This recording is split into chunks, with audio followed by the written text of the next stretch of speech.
Let's touch on sleep here a little bit because I honestly feel that for a lot of people, like they're under rested and then overstimulated. Talk about the role of sleep, just understanding circadian rhythm cycles, and maybe quick 1, 2 kind of changes that people can make, implement to begin to optimize their sleep. I love this too. And this is why health has kind of become more spiritual to me. And I think my fundamental premise I'm trying to get through here in this conversation is that our bodies are most healthy when we're living in accordance with natural law.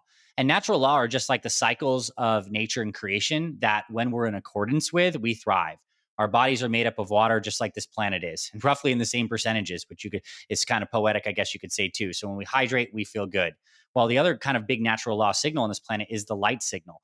And so the light is one of the greatest uh, interfaces with our brain and our nervous system to tell us what to feel and what state to be in. So, like, good sleep starts in the morning by understanding that we need to be in accordance with the light and the natural rhythms. And here's basically how the flow goes every single day. When we wake up and the sun is kind of starting to come up, if we have the ability to catch sunrise and actually watch sunrise, it is phenomenally helpful for your health. When we look at the sun's light, around 45% of it is actually infrared radiation that we experience as heat. And that is very healing for our skin. And in fact, when we get infrared early in the morning on our skin, whole body sunshine, if possible, that actually primes our skin and our melanocytes to actually be more resistant to the damage of UV later in the day. And then the UV is going to help us with vitamin D. We'll get to that aspect. But if you can actually see the sunrise and get that morning sun on your skin, it's going to help you phenomenally.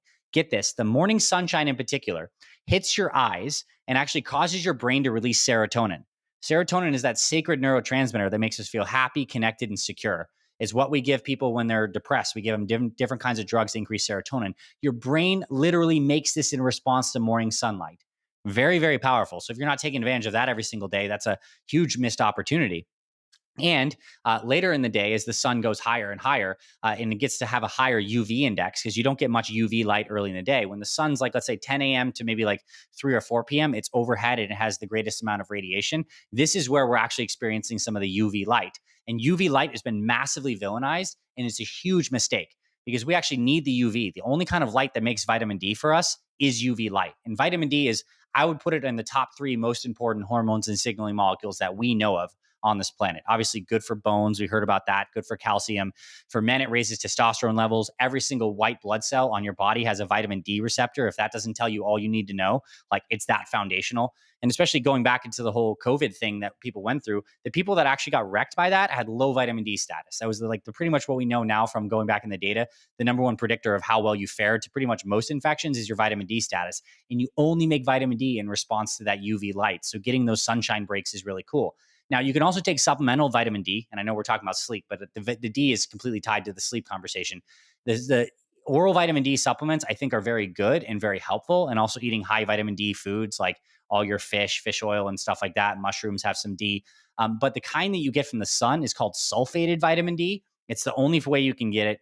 They don't sell sulfated vitamin D supplements, and they don't work in the same way. Because when light hits the cholesterol in your skin, it makes a special kind of D that travels. It's massively biologically active, and that sulfate itself helps your cardiovascular system release more nitric oxide.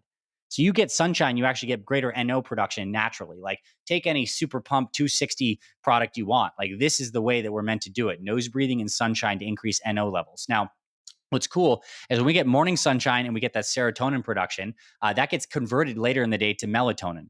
When the light starts to go down and our brain and our eyes being an extension of the brain senses that there's lower ambient light, we make melatonin. And melatonin is so freaking important. It's not just a sleep supplement that you take to prevent jet lag. Pretty much all of your white blood cells also have melatonin receptors.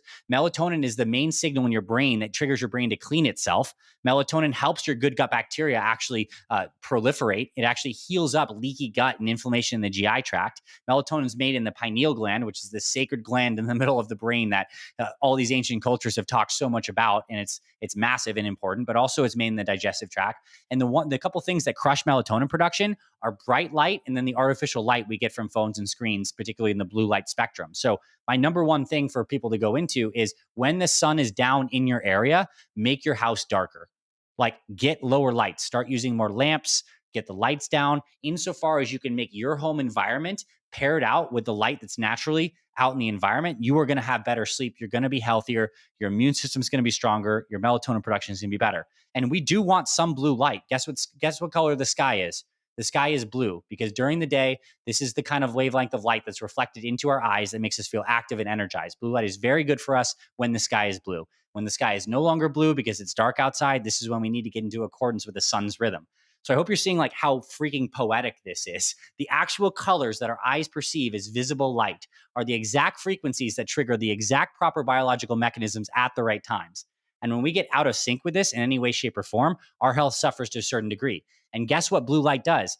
At night, it is a stress for the body. It activates the sympathetic nervous system because you're giving an activity signal during a time when your body's supposed to be relaxed. So things like blue blocking glasses or taking your phone and getting it on that orange night shift mode are all very foundational. But I think this is fascinating too. Your skin literally has the same blue light receptor protein called melanopsin that your eye has. So even if you have blue light blockers, but you're blasting your skin with that, your body still has clock genes that are being influenced by the light. So this system is deep and it's poetic, and you got to mirror basically the light in the ambient environment.